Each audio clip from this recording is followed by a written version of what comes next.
आदरणीय भारतीय समभाग गुंतवणूकदारांनो नमस्कार. ठाणे महाराष्ट्र येथून मी सत्यजित शाह.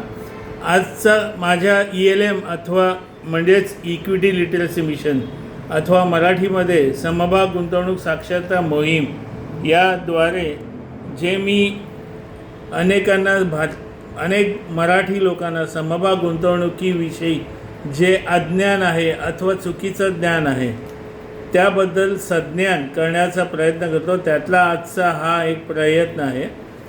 आज आपण ज्याच्यावर बोलणार आहोत त्याचं नाव म्हणजे त्याचं शीर्षक थोडक्यात सांगतो. इक्विटी इन्व्हेस्टमेंट म्हणजे ग्रीनरी इन रेड.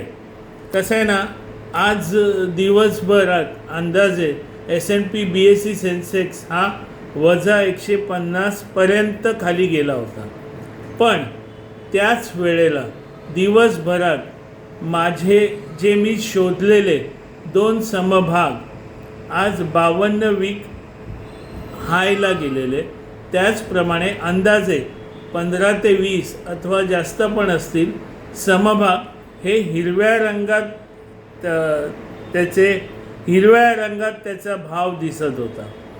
आणि ते सुद्धा एवढं भारतीय समभाग मंडईमध्ये एवढं खालीवर होत असताना हिरवं लाल म्हणजे मार्केट शक्यतो आज लालच होतं.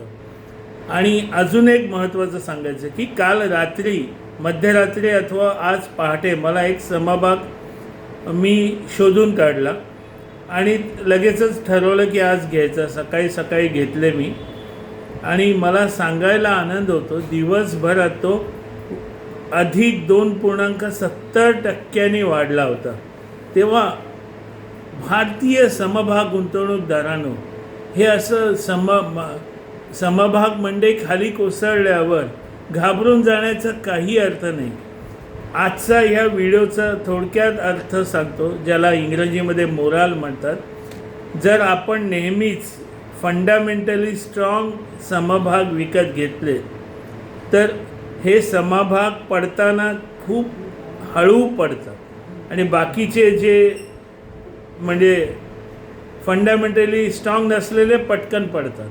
तेव्हा उगाचच घाबरून न जाता समभाग गुंतवणूक बंद करू नका, सोडू नका.